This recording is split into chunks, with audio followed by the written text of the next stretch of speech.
Hi, this is Vincent from VMware. I often get asked, hey Vincent, what is this next-gen software-defined load balancer from VMware? Can you explain to me?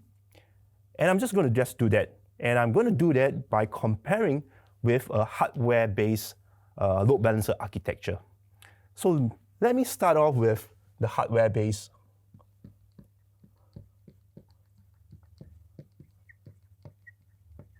load balancer architecture. So as you can see over here, I'll use this diagram to illustrate. So this is a very typical data center fabric, right? You have the routers, you have the switches, and you have racks and racks of servers in your data center. And we have these applications residing on VLANs, right? You have, let's say you have 3 VLANs over here, and your applications are all spread out through the VLANs.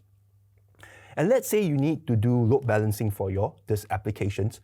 And what you typically need to do is to deploy a set of load balancer.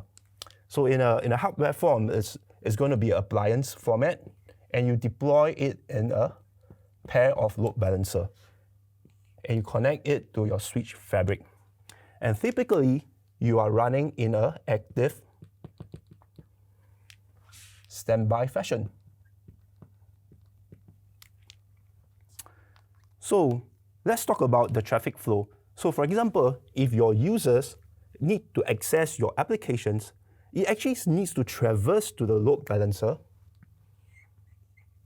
okay, and then find it deep down into your networks to access the applications. And let's say, for example, if your application 1 needs to talk to your application 2, the application server again needs to access the load balancer and then find its way to the application 2, which might be deep inside the network across the core network fabric to the top of rack switches before it reaches the servers. So as you can see, it requires multiple hops for you to reach the servers, and it could introduce latency as well. So as you can see, this architecture is very, very dependent on the physical network infrastructure. So let's touch on these 3 characteristics over here to compare the hardware-based solution with a software-based solution. We'll look at availability, scalability, and manageability. So let's take a look at availability. As I've mentioned, the load balancer is in an active standby fashion. So yeah, it does high availability, and the active load balancer is actually handling all the load. So what happens when the active load balancer fails? It takes time for you to fail over all your connections and traffic to the standby load balancer, right? And which means, in terms of utilization, your standby load balancer is actually not doing anything during peacetime, right? It's idle all the time. And imagine if you need to scale out this architecture, right? Which means you need to deploy multiple of all this. Let's say you have like 50 pairs or 100 pairs of firewalls, load balancer, 50% of your resources are actually wasted. So let's take a look at manageability. And if you have multiple pairs of load balancer, management become a nightmare, right? You need to go in and, let's say, for example, if you need to upgrade the load balancer, you actually need to go in one by one of the load balancer to upgrade the load balancer. So that's hardware-based load balancer, and now let's take a look at the software-based approach. So let's now take a look at the software-based load balancer architecture. So I'll use the RV network solution as an example because it is a software-based load balancer architecture. So in the RV network solution, we have a set of controllers. We call it the RV controllers. And what this controller will do, they will create the load balancer, which is in the form of service engines, right? Or it could be in the form of bare metals as well, right? So you have all this service engine over here.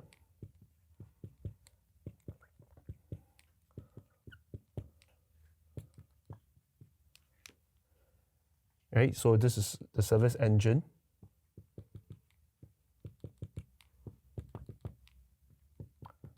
And let's say again, your users needs to load balance this applications again, and the virtual service is actually running in the service engine themselves, right? So again, for example, if your users want to access the applications, you will reach directly to the virtual service, which is directly running as close as your applications, right? And if your applications needs to talk to applications, which requires load balancer, you will reach the virtual service and it goes in directly to your application service without going multiple hops. And if these two applications are all residing in the same rack, the traffic doesn't even need to reach the core distribution network. So as you can see, this software-based approach allows you to run service engine in a active-active fashion. So again, let's talk about these 3 points over here. So on the points of availability, right, since the service engine are in the active-active fashion, means you can distribute your load into the service engine to multiple service engine. And how does this impact availability? So if let's say one of your service engine fails, it doesn't mean all your users are affected. Only a certain percentage of your users are affected because the other service engine is already taking the load. So in terms of scalability, because it's able to do in an active-active fashion, when you actually requires more capacity, you can actually scale it out. You can run your service engine in a active fashion. So it gives you very, very flexibility in terms of scalability. And last but not least, we talk about the manageability. Right? Let's say, for example, if you need to upgrade the software for your service engine, you do not need to go each one of the service engine to do the upgrades.